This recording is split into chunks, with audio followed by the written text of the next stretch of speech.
Hello students, इस video में जो हमारा टॉपिक है वो है कूलम का सदिश रूप। देखिए क्या होता है कि आपको भी पता होना चाहिए कि जो बल होता है वो सदिश होता है ना। बल जो कैसी राशि होती है, सदिश राशि होती है।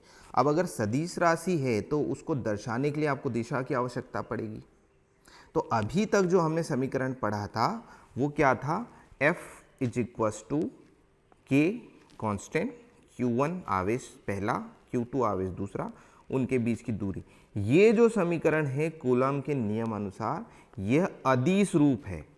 ये कैसा रूप है, अदिश रूप है, यानी इसमें किसी भी प्रकार की दिशा का बोध नहीं हो रहा है, यानी यहाँ पर कहीं भी दिशा नहीं पता चल रही है, इसलिए हम अदिश मानेंगे। अच्छा, अदिश यानी इसमें खाली परिमाण है। क्या है, परिमाण है, केवल परिमाण है, दिशा नहीं है। और अगर परिमाण है और दिशा नहीं है तो अदिश रूप हो गया।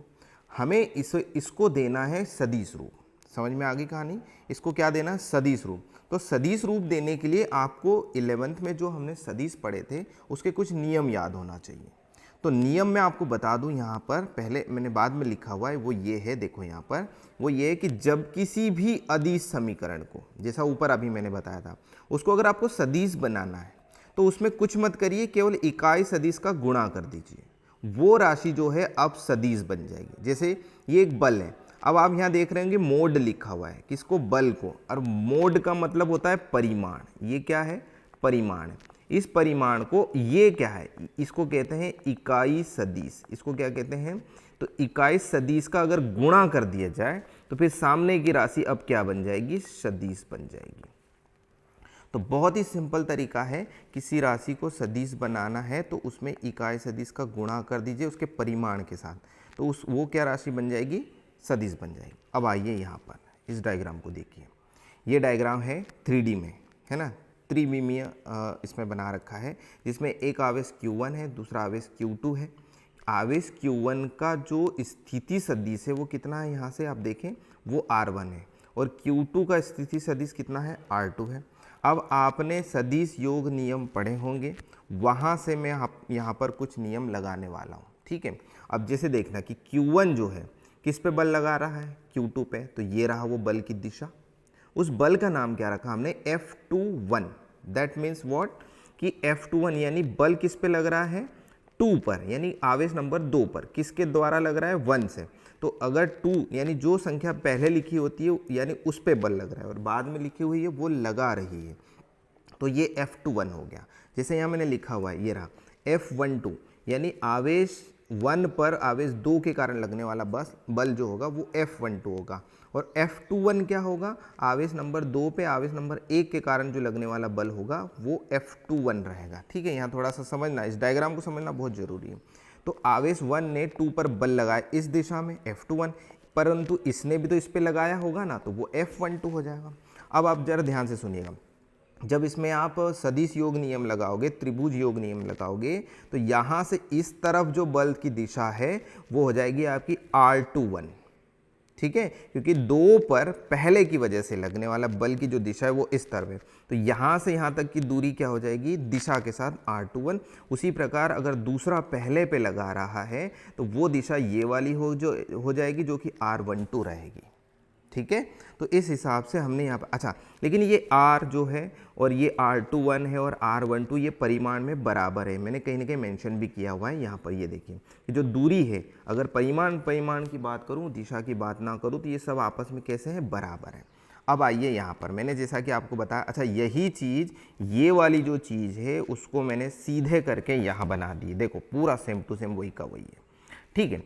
कूलम के नियम अनुसार अगर Q1 व Q2 के मध्य अगर बल देखा जाए तो वो कितना होगा, जैसा कि अभी ऊपर मैंने बताया, ये अदिश रूप है, इसको सदिश बनाना है। तो सदिश बनाने के लिए क्या करेंगे हम, इस परिमाण में हम किसका गुणा कर देंगे, इकाई सदिश का। तो देखें आप, सदिश रूप में यानी सदिश रूप बनाते समय हमने बल F12 की बात की, यानी आवेश 1 पर आवेश 2 के कारण लगने वाला जो बल होगा उसको इस प्रकार से लिखते हैं। लेकिन ध्यान से सुनो, बल बराबर तो कूलम के नियमानुसार केवल इतना होता है। अब ये इतना जो रूप था ये तो अदिश था, लेकिन गुणा किसका कर दिया, इकाई सदिश का। ठीक है, तो जो दूरी आएगी उनके बीच की R12, क्योंकि बल भी F12 है, तो यहाँ पर इकाई सदिश भी R12 होगा। इकाई सदिश के ऊपर कैप लगाया जाता है। अगर आपने 11 में अच्छे से पढ़ा हो तो कोई ज़रूरत ही नहीं होगी ये सब बताने की। आगे बढ़ते हैं। लेकिन हमने अभी ऊपर क्या देखा कि R किसके बराबर हुआ, R12 के। जैसे कि यहाँ पर देखिए आप, ये R किसके बराबर हुआ, R12 के भी बराबर है लेकिन मोड के साथ। इसी प्रकार R21 के भी बराबर है मोड के साथ।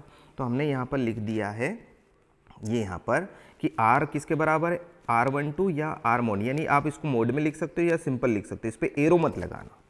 तथा यहाँ पर इकाई सदिश क्या होता है, इकाई सदिश बराबर फुल सदिश बटे में परिमाण उस सदिश का। क्योंकि यहाँ से सूत्र आप देख सकते हैं, ये वाले को अगर आप देखेंगे ना तो यहाँ देखो कैसे बनाओगे।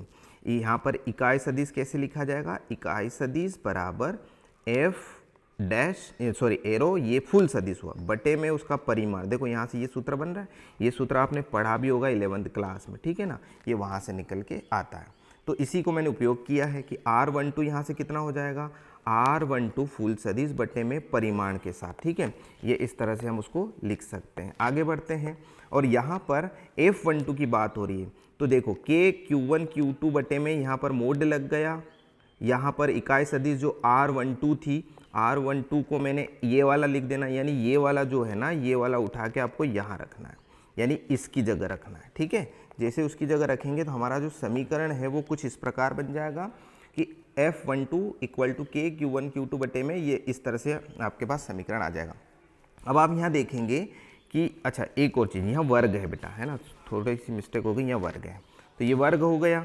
उसके बाद अगर ये 2 है और ये इसकी पावर कितनी है 1, तो टोटल मिलके कितने हो जाएंगे 3। तो यहाँ पर आप पावर 3 देख सकते हैं, ऊपर वैसा का वैसा आ गया। तो ये तो था F12, यानी आवेश 1 पर आवेश 2 के कारण लगने वाला बल।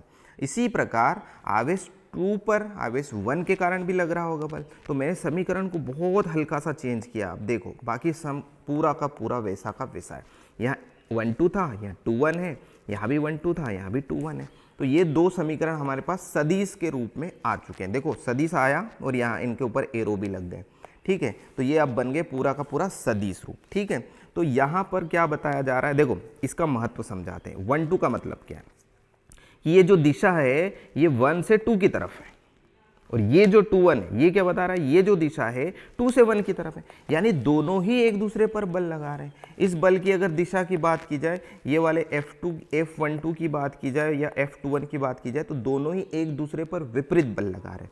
जैसे मान लीजिए यहाँ पर हम ऐसे समझते हैं कि यहाँ है Q1 और यहाँ है Q2, तो ये इस पे इस दिशा में बल लगा रहा है। सपोज कर लो ये F21 है और ये भी तो इस पे लगा रहा होगा ना, ये हो जाएगा F12।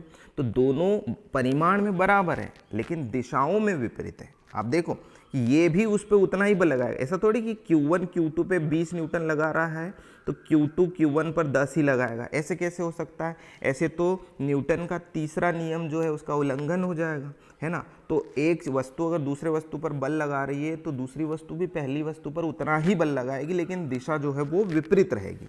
तो यहाँ पर भी वही हो रहा है। तो अगर पहला आवेश दूसरे आवेश पर 20 न्यूटन लगा रहा है इस दिशा में, तो दूसरा आवेश पहले पर भी 20 न्यूटन ही लगाया, लेकिन विपरीत होने की वजह से माइनस लग जाएगा।